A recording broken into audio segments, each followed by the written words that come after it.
Assalamu alaikum warahmatullahi wabarakatuh. সামনে চলে আসে, আসেন এদিকে চলে আসে, আয়দা বলছে আসেন আসেন, পিছনে যারা বসছেন কাছে চলে আসে, আসেন।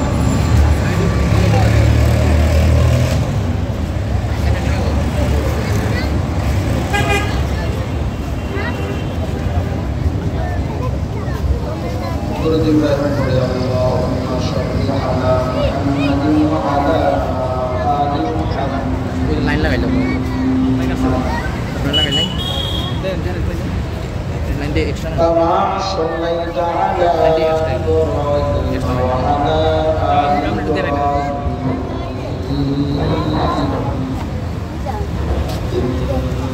Innaka Hamidum.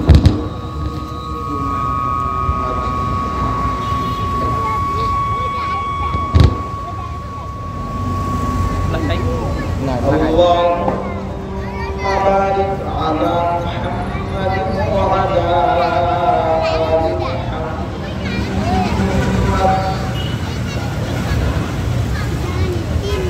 كما باركت على إبراهيم وعلى آل إبراهيم إنك حميد مجيد.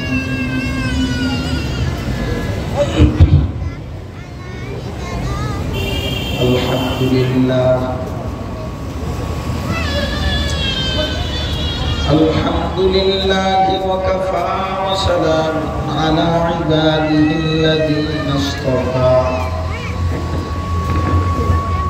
أما بعد فأعوذ بالله من الشيطان الرجيم.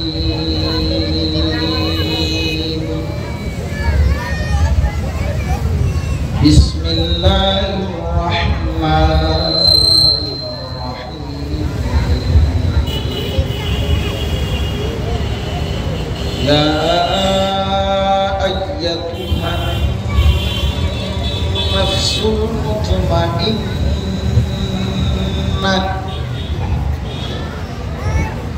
ارجعي إلى ربك راضية مرضية فادخلي في عبادي وادخلي جنتي. قال رسول الله صلى الله عليه وسلم ألا إن في الجسد مضغة إذا صلحت صلح الجسد كله وإذا فسدت فسد الجسد كله ألا وهي القلب أو كما قال النبي عليه الصلاة والسلام. صدق الله العظيم وصدق رسوله النبي الكريم ونحن على ذلك من الشاهدين والشاكرين. الحمد لله رب العالمين. जो तू मेरा सभी मेरा फलक मेरा ज़मीन मेरी. जो तू मेरा सभी मेरा फलक मेरा ज़मीन मेरी. अगर एक तू नहीं मेरा तो फिर कोई शय नहीं मेरी. अगर एक तू नहीं मेरा तो फिर कोई शय नहीं मेरी.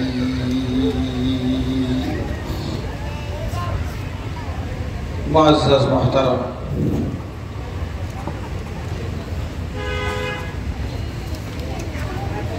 হাতিরঝিল আহসানুল উলুম মাদ্রাসা ও এতিমখানার উদ্যোগে আজকের এই সুন্দর আয়োজন। সম্মানিত সভাপতি সাহেব, মুআজ্জাজ মুকাররম হাজরাতে উলামায়ে কেরাম, সম্মানিত মুরব্বিয়ানে আজম,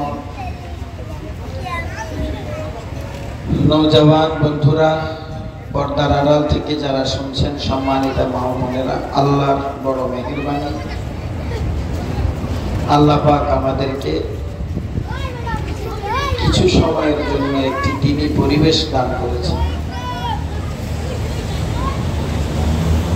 দয়া করে মায়া করে দ্বীনি পরিবেশে আমাদেরকে বসার, বলার এবং শ্রবণ করার সুযোগ করে দিয়েছে। আল্লাহ পাকের দরবারে কালিমাতুশ শুকর আদায় করি, আলহামদুলিল্লাহ। অল্প সময় কথা মনোযোগ দিয়ে আমরা কথাগুলি শ্রবণ করব। আল্লাহ পাক যেন আমাদেরকে আমল করার তৌফিক দান করেন। দিল থেকে শুনবো ইনশাআল্লাহ, দিল থেকে শুনবো ইনশাআল্লাহ। মৃত্যু মানুষের এক নির্ধারিত শক্তি, মরতে আমাদেরকে হবে। এই সত্য থেকে পালানোর সুযোগ কারণ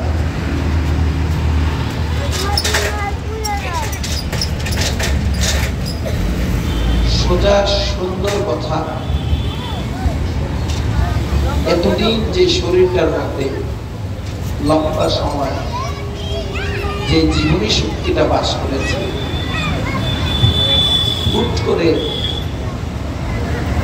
এক টানে এই শক্তিটা দেহ থেকে চলে যাবে, এটা দারুণ কষ্টের বিষয়। কষ্ট আছে, অনেক কষ্ট। মরণ এত সহজ না। শুধু ওই ব্যক্তির জন্য সহজ যে ব্যক্তির সহজটা আল্লাহ জিম্মাদারি নেবে। বুঝাইতে পারছে কিনা? আল্লাহ যদি কোনো ব্যক্তির উপরে মৃত্যুর মাসালা সহজ করে, এই ছাড়া মৃত্যু যন্ত্রণা যে কত কঠিন, এটা চিন্তার কোন যোগ্যতাই মানুষের নেই, কোনো ক্ষমতাই মানুষের নেই যে মৃত্যুর যন্ত্রণাটাকে কল্পনার আওতায় আনা যাবে। এভাবে সম্ভব না। কঠিন মৃত্যু যন্ত্রণা। আল্লাহ পাক আমাদেরকে মাফ করেন।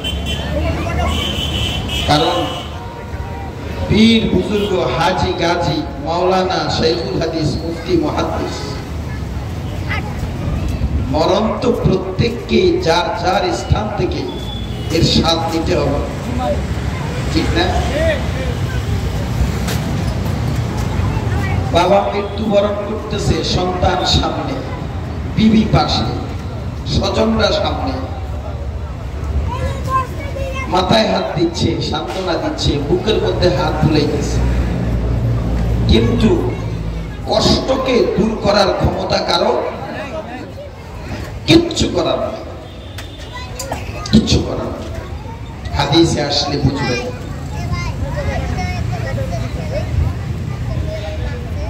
রাসূলুল্লাহ সাল্লাল্লাহু আলাইহি ওয়াসাল্লামের কথা বলছি।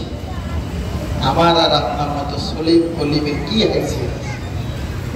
খুদ রাসূলুল্লাহ সাল্লাল্লাহু আলাইহি ওয়াসাল্লামের অন্তিম কালে কলিজার টুকরা ফাতেমা দাঁড়ানো,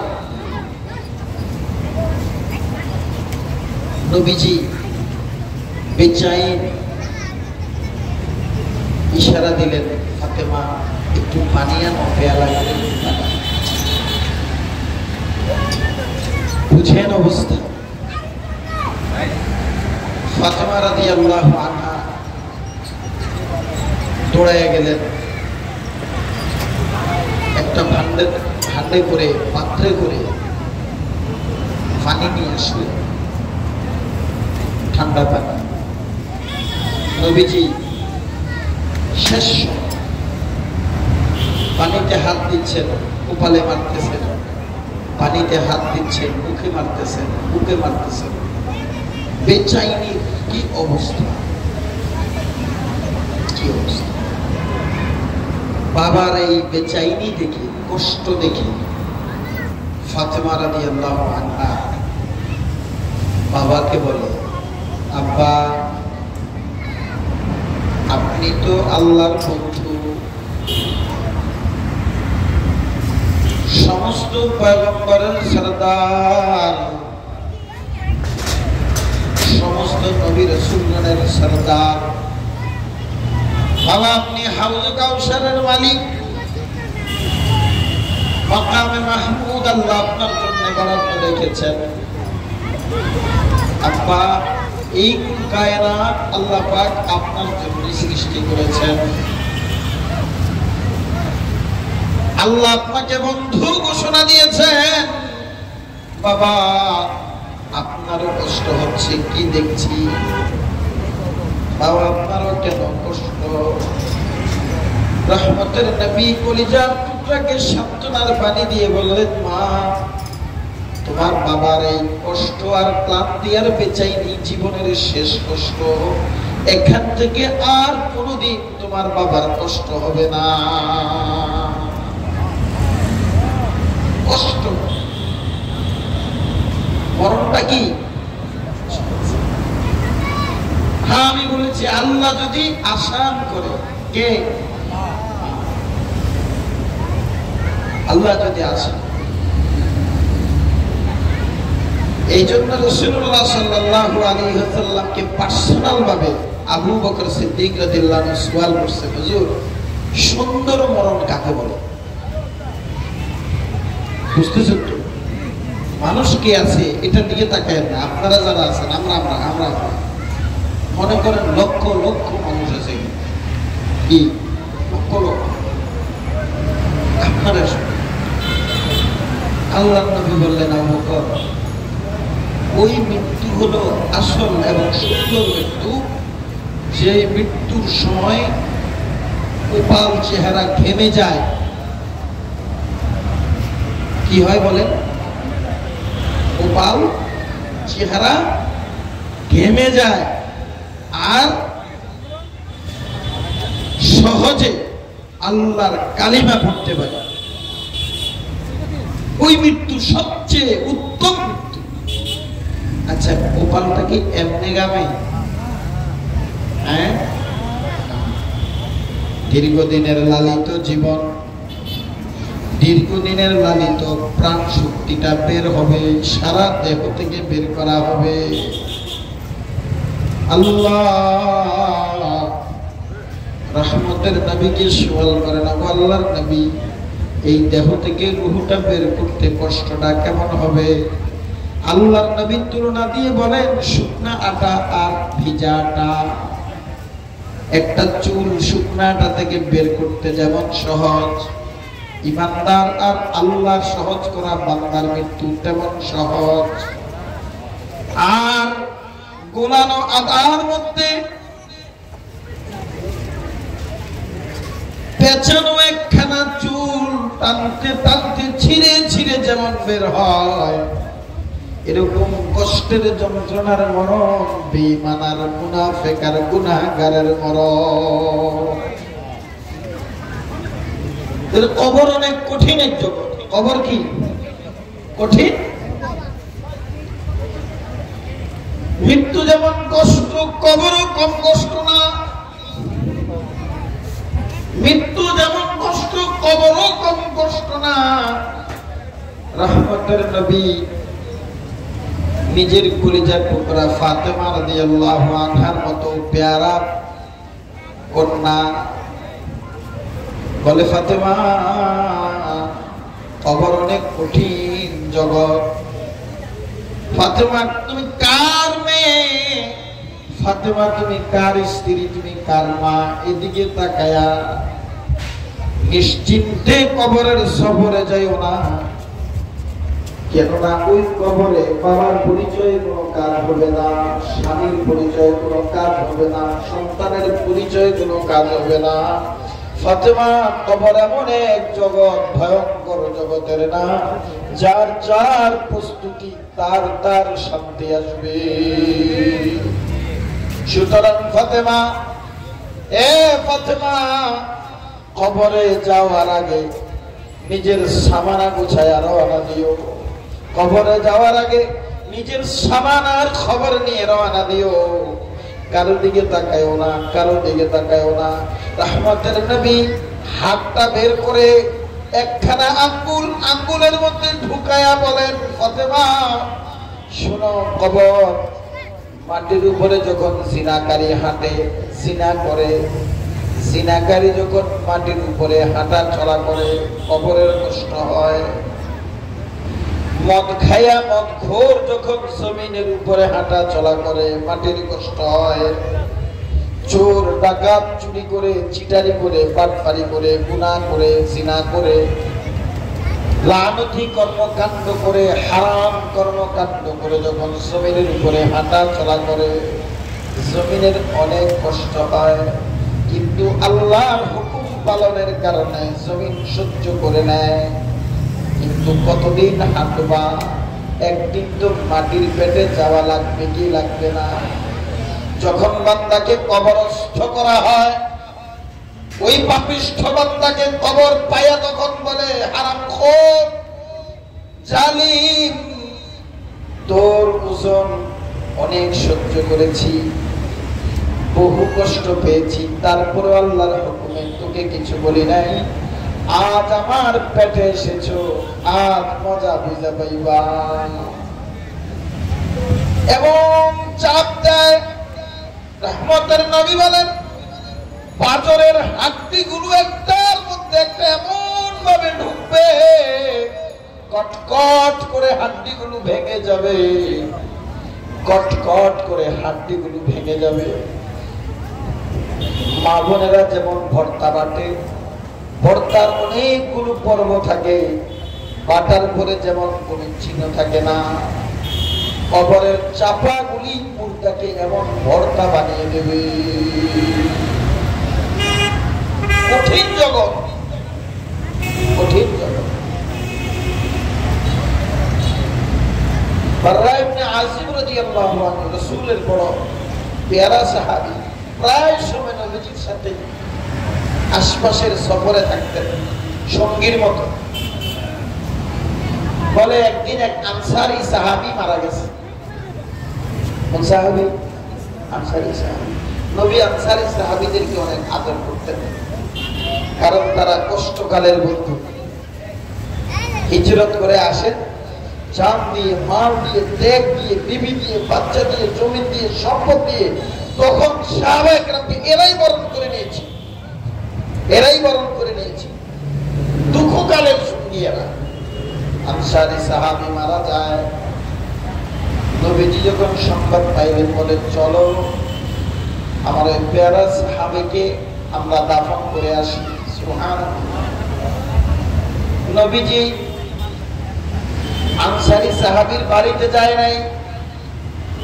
নবীজি বললেন, কবর কোথায়? আমি আমার সাহাবীর কবরে যাব। আগে আমি আমার সাহাবীর কবর কোথায় সেখানে যাব। নবীজি যা দেখেন এখনো কবর খনন করা হয় নাই, সীমানা করা হয়েছে, এখনো খনন করার কাজ শুরু হয় নাই। আল্লাহর নবী বাড়িতে যায় নাই, ওখানেই বসে গেছে। ওই কবর খনন করার স্থানে নবীজি বসে গেলেন।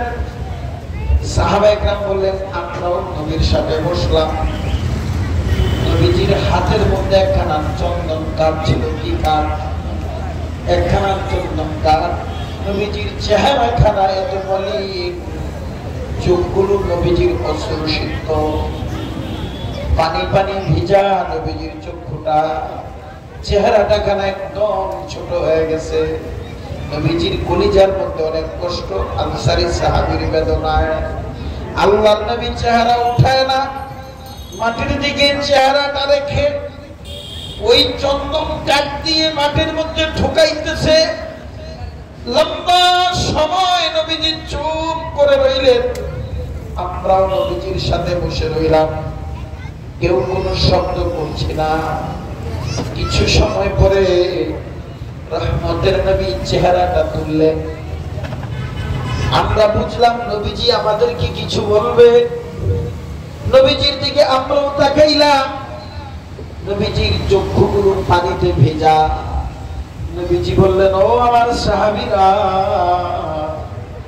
কবরের জগতের শাস্তি থেকে সাবধান, কবরের শাস্তি থেকে সাবধান, কবরের জগতের শাস্তি থেকে সাবধান। তিনবার বললেন। কয়বার? অতঃপর নবী বললেন, জানো, কোন বান্দা যদি মৃত্যুবরণের সময় হয়, যদি বান্দা নেককার হয়, যদি বান্দা নেককার হয়, একদল আসমান থেকে ফেরেশতা তার বাড়িতে রওনা দেয়। এখনো তার মৃত্যু হয় নাই, এখনো তার কাছে যমদূত জান কবজকারী ফেরেশতা আসার কোনো সময় হয় নাই, কিন্তু তার সময় হয়ে গেছে মরণের। এমন এক সময় আল্লাহ পাক কিছু ফেরেশতাকে তার বাড়িতে পাঠিয়ে দেবে। ফেরেশতাদের সাথে দুটি জিনিস থাকবে। একটা হলো জান্নাতের সামান্য রুমাল, যাকে বলে পার্সোনাল কাপড়, কাফনের কাপড়ের মতো জান্নাত থেকে সামান্য টুকরো কাপড় আনা হবে।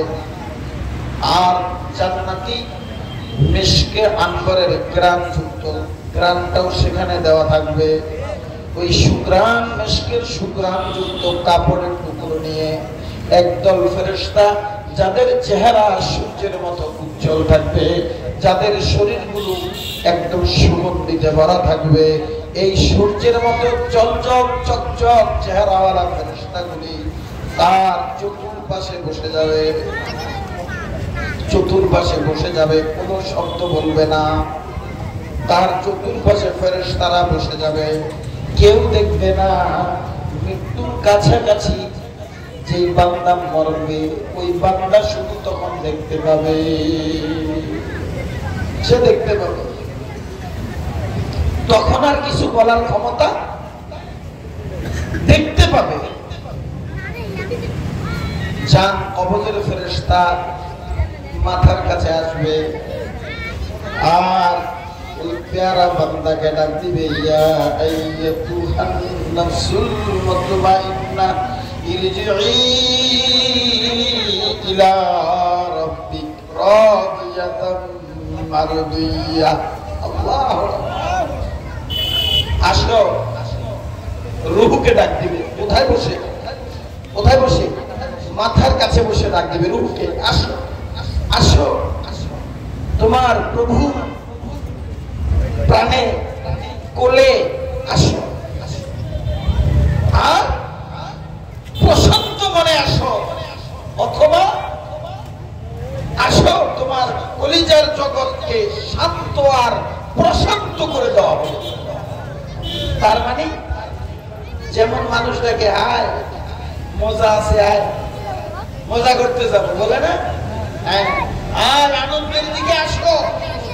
জীবনে বিবির ঘরে বহু কষ্ট পেয়েছো, বিবি দিয়ে কষ্ট পেয়েছো, সন্তান দিয়ে কষ্ট পেয়েছো, বন্ধু দিয়ে কষ্ট পেয়েছো, সমাজ দিয়ে কষ্ট পেয়েছো। মানুষ তোমার কলিজাটা চুরমার করে দিয়েছে, আল্লাহর দিকে তাকায়া কিছুই বলো নাই, সহ্য করেছো। ব্যক্তি দিয়ে আঘাত পেয়েছো, বন্ধু দিয়ে আঘাত পেয়েছো, স্বজন দিয়ে আঘাত পেয়েছো, স্ত্রী হইয়া স্বামীর দ্বারা আঘাত পেয়েছো, স্বামী হইয়া স্ত্রীর দ্বারা আঘাত পেয়েছো। আঘাতে আঘাতে আঘাতে আঘাতে কলিজাটা চুরমার হয়ে গেছে দুনিয়ার জগতে। আসো আসো, রাদিয়াতাম মারদিয়া, প্রশান্ত মন পাওয়ার জন্য আসো, আনন্দের সাথে আসো, আনন্দ মনে আসো, আনন্দ হওয়ার জন্য আসো। এভাবে ডাকবে, রুহটা বের হয়ে আসবে। পাগল বেশি তাড়াতাড়ি রুহটা বের হয়ে আসবে। সুবহানাল্লাহ। কেমন বের হবে? ওই যে শুকনা আটা থেকে, শুকনা আটা থেকে চুল যেমন বের হয়, কষ্ট হয়, শুকনো আটা থেকে চুল টান দিলে কষ্ট হয়, এরকম দৌড়াইয়া দৌড়াইয়া দৌড়াইয়া রুহুটা, বাচ্চা যেমন মায়ের কোলে লাফ দেয়, রুহুটা জান কবজকারী ফেরেশতার কাছে লাভ দিবে। হ্যাঁ, জান কবজকারী ফেরেশতার কোলে লাভ দিবে। ফেরেশতা যে কোলে নেবে খালি হাতে না, ওই যে জান্নাতি রুমাল পেছায়া এই নেককার রূহটাকে বুকে জড়িয়ে ধরবে।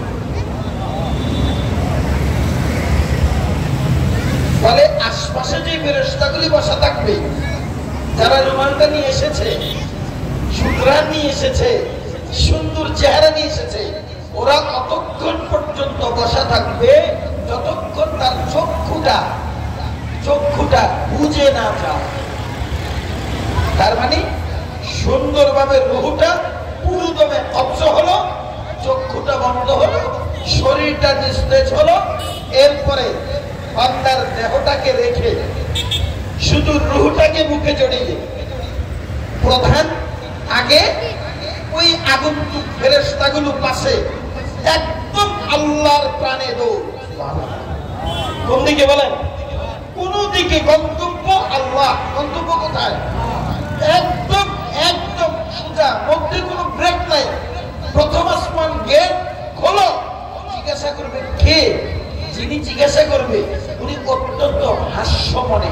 মানুষের চেহারার দুটা দিক থাকে, বিরক্তের চেহারা। কে? এটা হলো বিরক্ত, আর খুশি। কে? এটা কি এক হলো? এত ঘ্রাণ, রুমালের ঘ্রাণ, রুহের ঘ্রাণ, সাথের ফেরেশতাদের ঘ্রাণ, জান্নাতের ঘ্রাণ, পুরো আসমানের গেট মুহুমুহ হয়ে যাবে। দৌড়াইয়া গেট খুলে দিবে, দৌড়াইয়া। তারপরও ভয়ে ভয়ে জিজ্ঞাসা করবে কি এত সুন্দর সুঘ্রাণ আত্মা, এটা কে?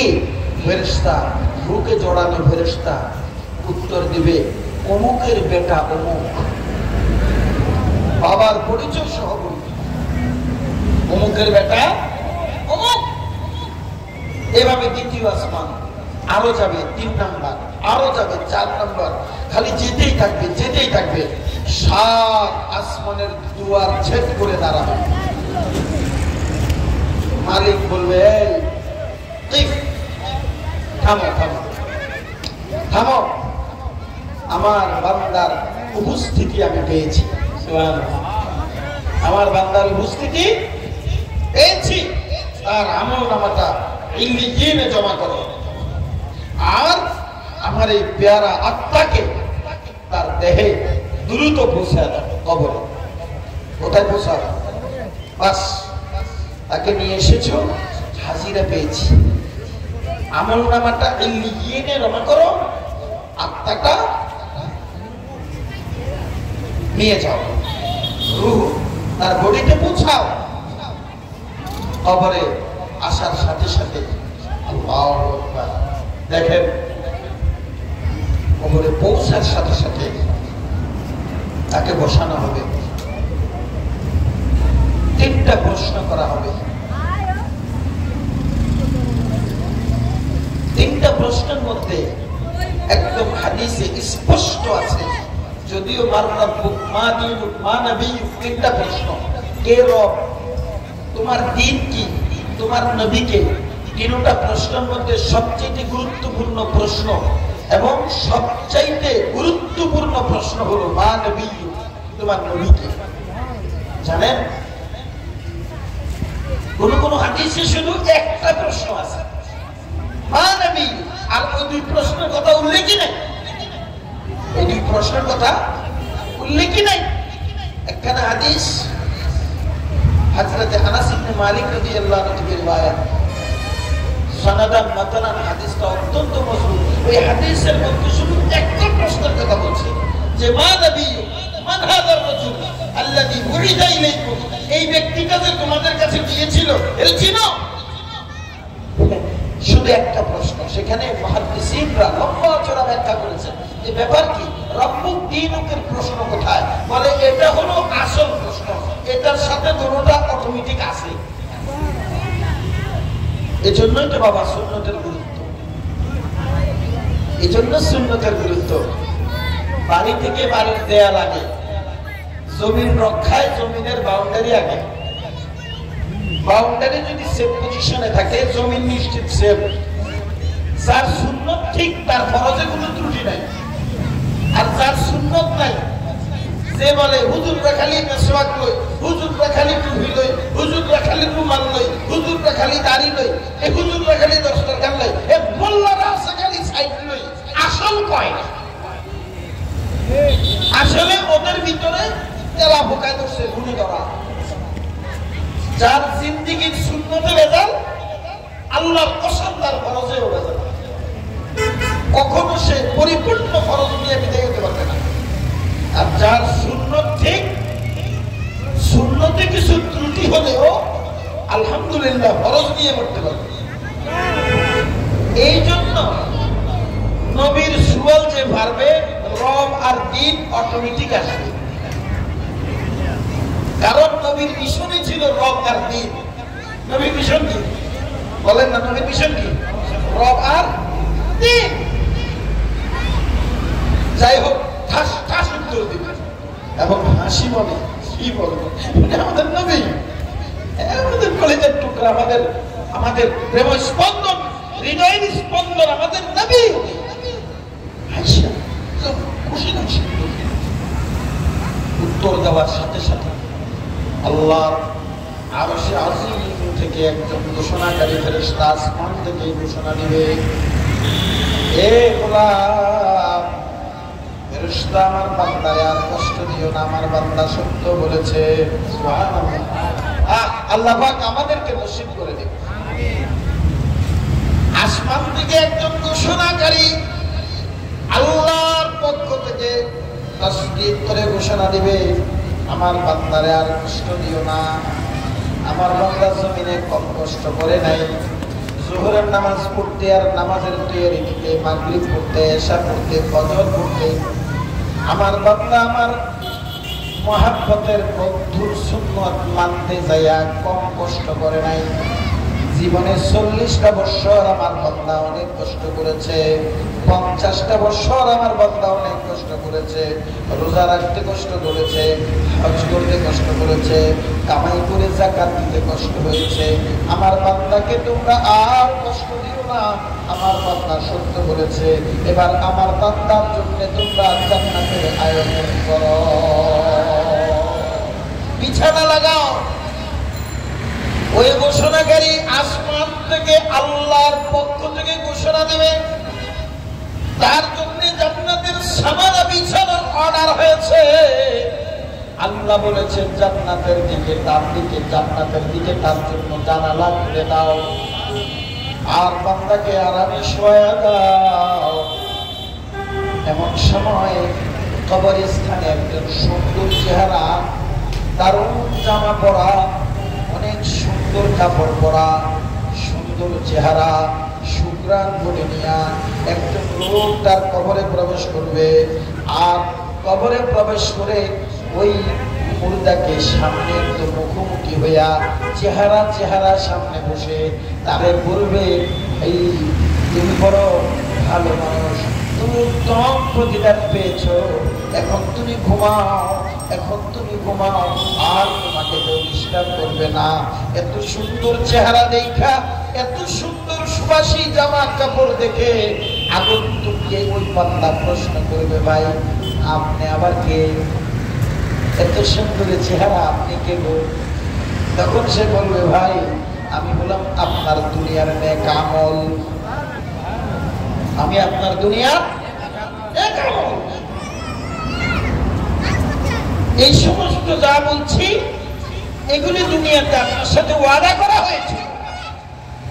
আজকে আমি নিজে সশরীরে সত্যায়ন নামার জন্য আপনার কাছে এসেছি।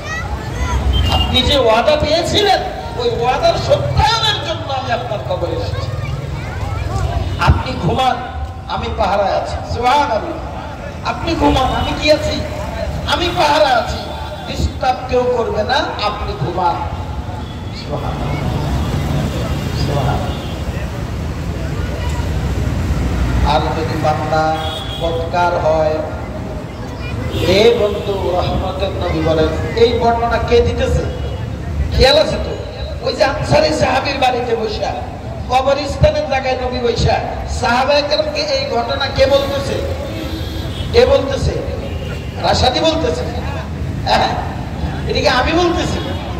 যুগে তো যেমনি নবী বলছে তা বলছি আপনাদেরকে, এটা নবী বলছে, এটা নবীর কথা।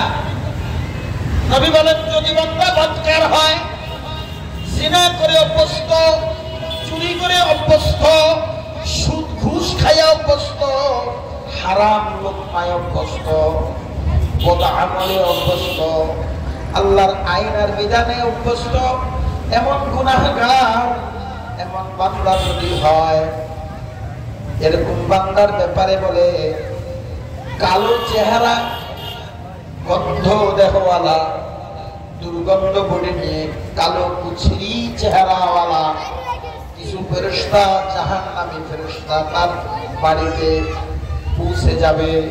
দেখছেন, যাদের চেহারা হবে কুচরি আর বিদ্যুটে। চোর ডাকাই যখন ঘরে ঢুকে পড়ে, ডাকাই চোর সিটার ঢুকে কি করে? দেখলেই তো ভয়। অনেক মা বোনেরা চিৎকার দিয়ে ওঠে, এটা কি ঢুকছে? একটা দুইটা না, এক দল। যেমন গন্ধ, এমন বিশ্রী চেহারা, নোংরা, এমন বিদ্যুটে ভয়ঙ্কর চেহারা, ভয়ঙ্কর চেহারা। আইসা তার চতুর্পাশে ঘিরে ধরবে, পালাইতে যেন না পারে। কি করবে বলেন? ঘিরে ধরবে, ঘিরে। এদেরকে দেখেই তো তার কলিজার পালপিটেশন আউট।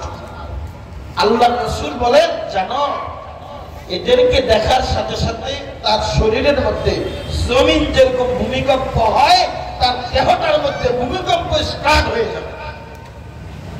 এই ভূমিকম্প শুধু সেই বুঝবে, পাশে বিবি বসা বুঝবে না, সন্তান বসা বুঝবে না।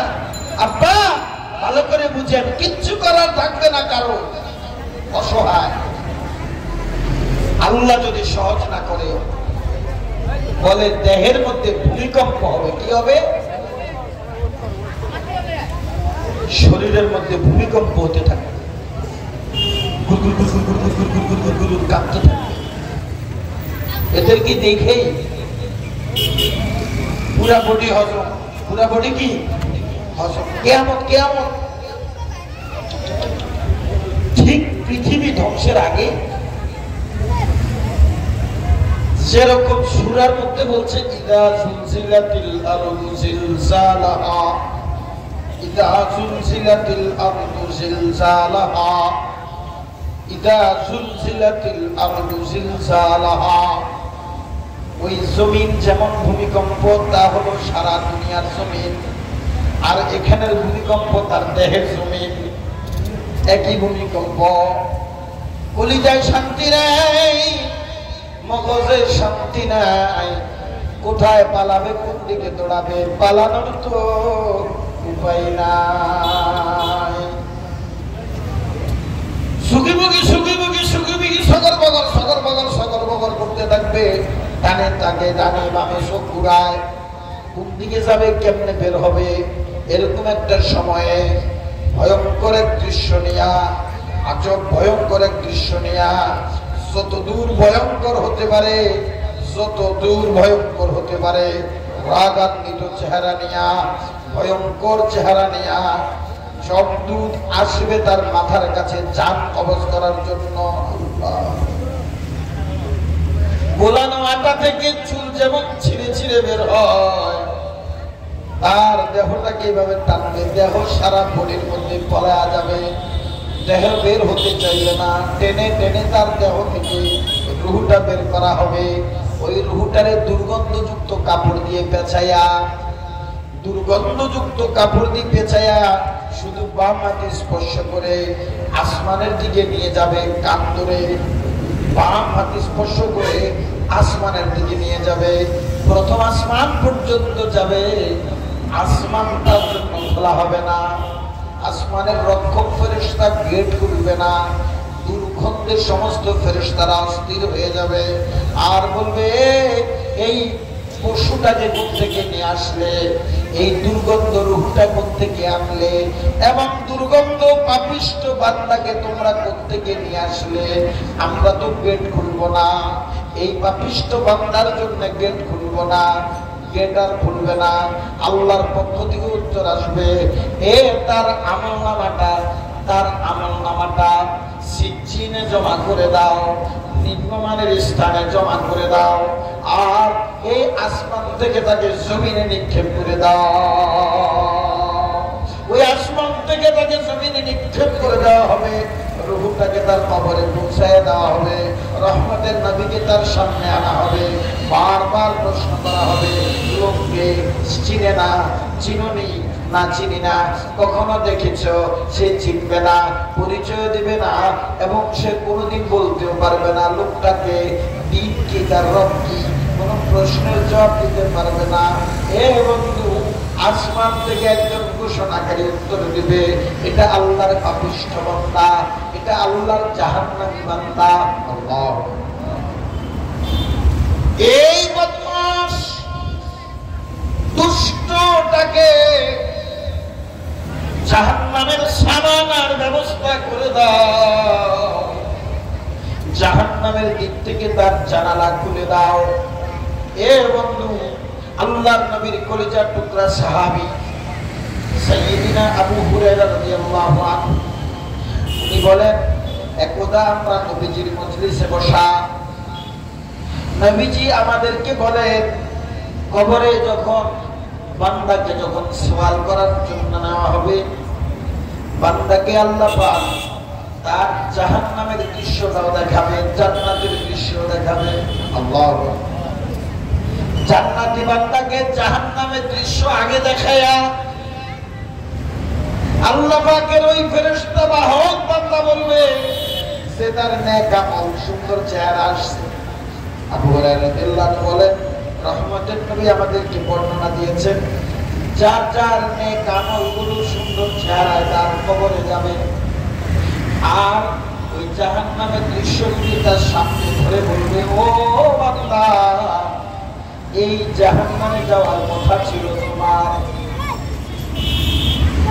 এই জাহান্নামে যাওয়ার কথা ছিল তোমার, কিন্তু তুমি এত পরিমাণ নেক আমল করেছো, এত পরিমাণ নেক আমল করেছো, আল্লাহ খুশি হইয়া এই জাহান্নাম থেকে তোমার নাম কাটাইয়া এই জান্নাত তোমাকে দান করেছে। দেখছেন নি, জান্নাত দেখা দিবে। এখন দেখো, তুমি এটা পাইতা, এখন এটা পাইছো, সুবহানাল্লাহ, তুমি এটা পাইতা, এখন এটা পাইছো, খাইতা দুইটা, এখন খাও সিঙ্গারা, কি খাইতা, কি বড় অফিসে খাইতা, কি কিডা, এখন খাইতেছো কি সিঙ্গারা, পাইতা তো জাহান্নাম, আর এখন পাইছো কি? বলে সব দৃশ্যগুলি তার সামনে খুলে দেবে, সুবহানাল্লাহ। সে জান্নাতের দৃশ্যগুলো দেখতে দেখতে দেখতে দেখতে দেখতে দেখতে আস্তে আরামে, আনন্দে, আরামে, খুশিতে ঘুমায় পড়বে, কেউ তাকে ডাকবে না, শুধু তার আপনজন তাকে ডাকবে। সে কে বলেন? কে? আমাদের সবচেয়ে বড় আপনজন কে? বউ, বন্ধু, বাচ্চা, ডক্টর ইউনূস। মাথা ঠিক করতে হবে, ক্যাবলা সোজা করতে হবে। এই জন্য বলছে মুতাওয়াজ্জিহান ইলা জিহাতিল কাবাতি শরীফা, নাকি মুতাওয়াজ্জিন ইলা জিহাতি আমেরিকা। মুতাওয়াজ্জিন ইলা জিহাতি দাড়িকাটা। সাবধান, সাবধান বাবা, মেশিনে এবারে সুর রাখো, দুঃখ নাই, কিন্তু জেহাতে কাবা ঠিক রাখিও। মনে রাখো, জীবন একটা বেশি বেশি দিনের না। কবরের জগৎ শক্ত না কম, কঠিন কিনা, মরণ কঠিন কিনা? সংক্ষেপ বললাম, হাসরের ময়দান আরো কঠিন। বিচার করবে কে? বলেন না? হ্যাঁ, বিচার করবে আল্লাহ। তিনি সব জানে কি জানে না? সাক্ষীর প্রয়োজন আছে? কোন নমুনার প্রয়োজন আছে? আল্লাহ মনে হয় দিনে দেখে, রাতে দেখে না। 12টার আগে বুঝে, 12টার পরে আর দেখে না। দরজা খোলা থাকলে সব বুঝে, দরজা বন্ধ করলে আর মাওলা জানে না। বাতি জ্বালানো থাকলে সব দেখে, বাতি নিভে দিলে আল্লাহ আর জানে না। হ্যাঁ, আমার মালিক বলেন লিল্লাহি লিল্লাহি মা ফিস সামাওয়াতি ওয়া মা ফিল আরদ। তোমাকে কি চক্ষুতে শুধু আসমানের তলা দেখো? এক আসমান, দুই আসমান, তিন আসমান, চার আসমান, পাঁচ আসমান, ছয় আসমান, সাত আসমান, তার উপরে সব কিছু খবর আমি মাওলা রাখি। এক জমিন, দুই জমিন, তিন জমিন, চার জমিন, পাঁচ জমিন, ছয় জমিন, সাত জমিন, তার নিচে যা আছে সবকিছু আমি মাওলা মালিকানায় রাখি। ঠিক না? تبدوا ما في أنفسكم أو تخفوه يحاسبكم به الله। আল্লাহ বলে গোলাম, যা তুমি প্রকাশ করো, যা তুমি গোপন করো, দিলে রাখো, সব খবর আমি মাওলা রাখি। ইউহাসিবুকুম আল্লাহ সব হিসাব নেবে, সব হিসাব নেবে। আল্লাহর কাছে সব স্পষ্ট হিসাব হবে। এক বান্দা দৌড়ে যাবে আল্লাহর কাছে, দৌড়ে আল্লাহর কাছে যাবে, আমল নামা দিয়ে, আল্লাহ আমার মনে হয় আমল নামাটা ভুল হয়ে গেছে, এটা আমার না। তার কাছে আল্লাহর কাছে দৌড়ে যাবে, আল্লাহ এই আমল নামাটা আমার না।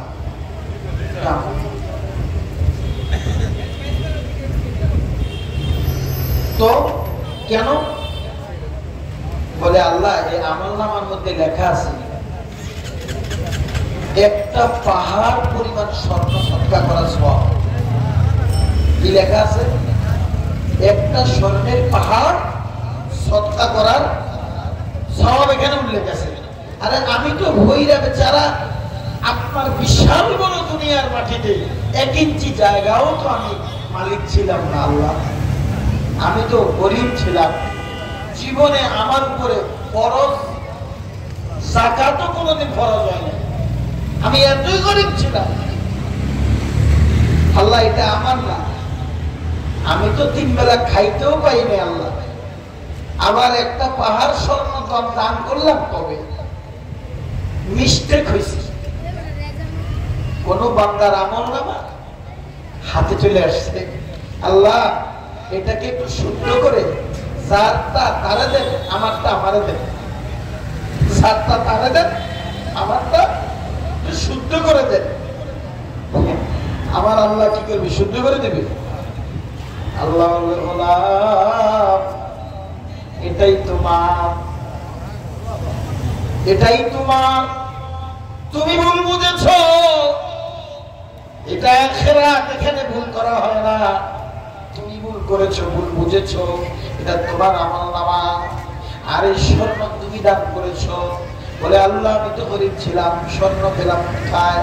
বলে গোলাম তুমি একদিন সফর প্রাতকালে একটা পাহাড়ের কিনারা দিয়ে যাচ্ছিলে, ক্লান্ত শরীরে, পরিশ্রান্ত শরীরে, ওই পাহাড়ের সাথে হেলান দিয়া একখানা গাছের ছায়ায়, ওই পাহাড়ের ডালে একখানা গাছের ছায়া তলে বসে একটু আরাম করতেছিলে, একটু বিশ্রাম করার জন্য বসেছিলে। খুব সুন্দর বাতাস, মনটা প্রশান্ত হয়ে আছে। এমন একটা সময় তোমার কলিজার ভিতরে, কলবের ভিতরে একটা গোপন জগতে কল্পনা এসেছে, এই পাহাড়টা পুরাটা যদি স্বর্ণ হয়ে যেত আর আমি যদি তার মালিক হইতাম, পুরো পাহাড়টা স্বর্ণ ধরে আমি দুনিয়ার গরিবের মাঝে বিতরণ করে দিতাম। তুমি ভুলে গেছো আমি মাওলা ভুলি না, তুমি বলছো আমি বলি না। তোমার এই কল্পনাটা, তোমার এই অন্তর জগতের কল্পনাটা আমি আল্লাহর কাছে অনেক ভালো লাগছে, আমি আল্লাহর কাছে অনেক পছন্দ হয়েছে। সাথে সাথে আমি তোমার আমল লেখক ফেরেশতাকে অর্ডার করলাম, ও ফেরেশতা আমার এই বান্দার এই কল্পনাটা আমার কাছে অনেক পছন্দ হয়েছে, এই কল্পনার কথাটা সমান সওয়াব বানায়া পুরো পাহাড় স্বর্ণরূপে সদকা করিলে যে পরিমাণ নেকি হয়, পুরা নেকিটা আমার বান্দার আমল নামা লিখে দাও। ওটা সেই আমল নামা তুমি কল্পনা করেছিলে আর আমি তা লিখে দিয়েছি। আল্লাহ ভিতরও জানে বাহিরও জানে।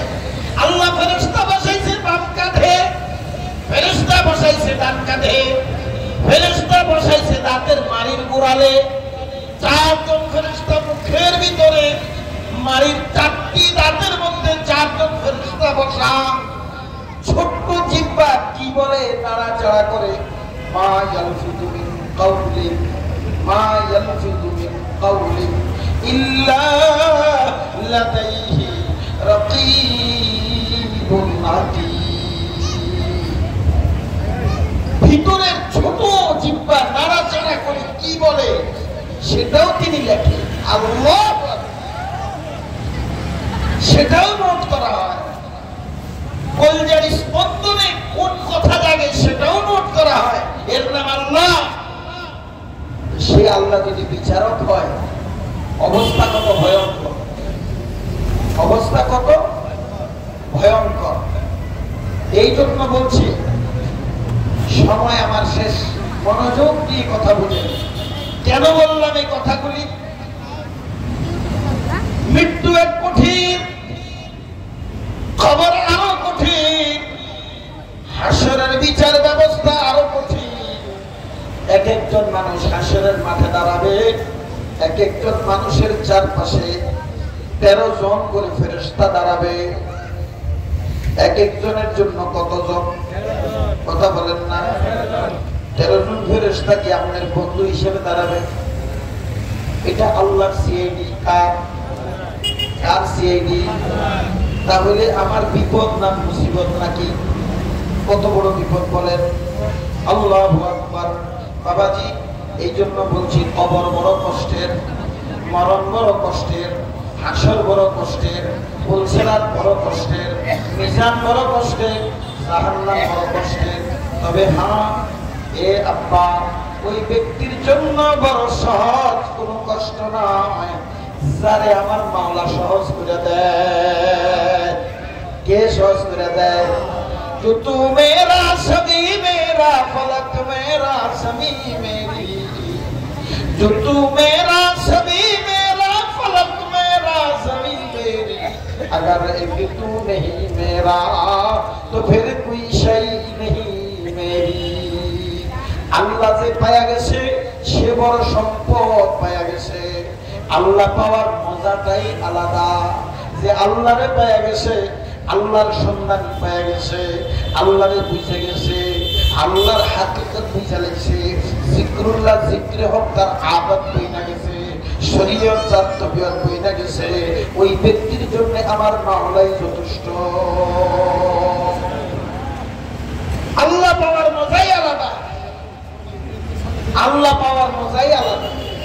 এজন্যই তালেবুল ইলমরা দামি, এই জন্য উলামায়ে কেরাম দামি, এই জন্য কোরআন সুন্নাহ দামি। কারণ একজন আলেমকে হাজারো লাখো আবেদের তুলনায় বড় বলছে। হাজারো লাখো কোটি কোটি আবেদের তুলনায় বড় বলছে। আবেদ আবেদ আবেদ মানে কি? যে ইবাদত করে। আবেদ মানে কি?